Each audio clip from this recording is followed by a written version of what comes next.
दोस्तों, सबसे पहले मैं अपने फेसबुक पर सभी मित्रों को नमस्कार करता हूं।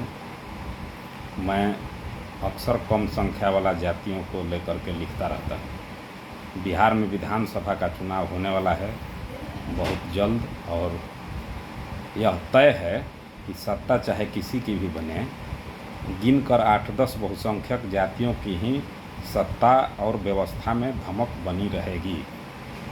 100 से ऊपर ऐसी जातियां हैं बिहार विधानसभा में, आज तक उनका कोई नुमाइंदा पहुंचा ही नहीं है। आप देखेंगे कि राजद की सरकार में हो या बीजेपी जदयू की सरकार हो, कुछ खास जातियों के लोग कम और थोड़ा सा अधिक यही करते रहते हैं, लेकिन ऐसा नहीं है कि किसी भी सरकार में कम संख्या वाली जातियों को कोई महत्व मिलता हो, जबकि सभी कम संख्या वाली जातियों का आबादी 40% के लगभग है। बिहार में 2022-23 में जातीय जनगणना हुआ था। उस जनगणना में स्पष्ट रूप से निकल कर आया है कि अति पिछड़ी जातियाँ 36%, अनुसूचित जाति में भी महादलितों की आबादी बहुत ज़्यादा है, और अगड़ी जाति में भी खत्री, कायस जैसी बहुत सी जातियाँ हैं जिनकी आबादी कम है, वो सदैव हाशिए पर ही रहती हैं। आज जनतंत्र का जातिवादी जो है स्वरूप दिख रहा है, इसने जनतंत्र के सबसे बड़ी ताकत को छीन करके इसको जातिवाद में बदल दिया है, और जिसका दुष्परिणाम यह है कि कमज़ोर संख्या वाली जातियों के लोग संख्या बल में ज़्यादा होने के बावजूद न सिर्फ समाज और व्यवस्था में हाशिए पर पड़े हुए हैं, वरन हर जगह प्रताड़ित हो रहे हैं। दुर्भाग्य से सबसे बड़ी आबादी वाली अति पिछड़ी जातियों के लोग पंचायत चुनाव में मिले हुए आरक्षण के चलते गांव-गांव में आपस में लड़ रहे हैं। इनमें कई गुट बन गए हैं।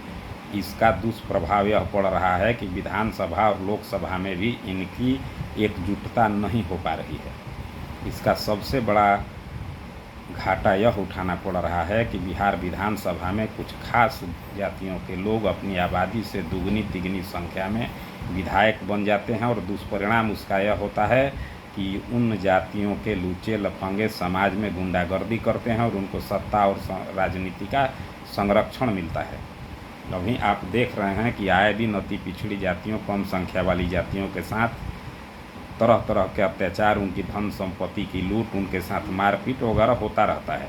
और सबसे दुख की बात है कि कोई इस बात पर आवाज़ उठाने वाला राजनीतिक दल भी नहीं है। सभी डरते हैं उन बहुसंख्यक जातियों से कि कहीं हमने इस कमज़ोर की आवाज़ उठाई तो अगले चुनाव में वो हमारे खिलाफ वोट न दे दें। जबकि बात ऐसी नहीं है। अगर अति पिछड़ी जातियों के लोग, महादलित, कमज़ोर संख्या वाली जातियों के लोग गोलबंद हो गए तो ये 40% होंगे और किसी की दबंगई नहीं चलेगी। अब आज से मैं जब तक चुनाव होगा प्रयास करूंगा कि अपनी बात आप लोगों तक रखूं और कमज़ोर संख्या वाली जातियों को गोलबंद करने का प्रयास करूं। धन्यवाद।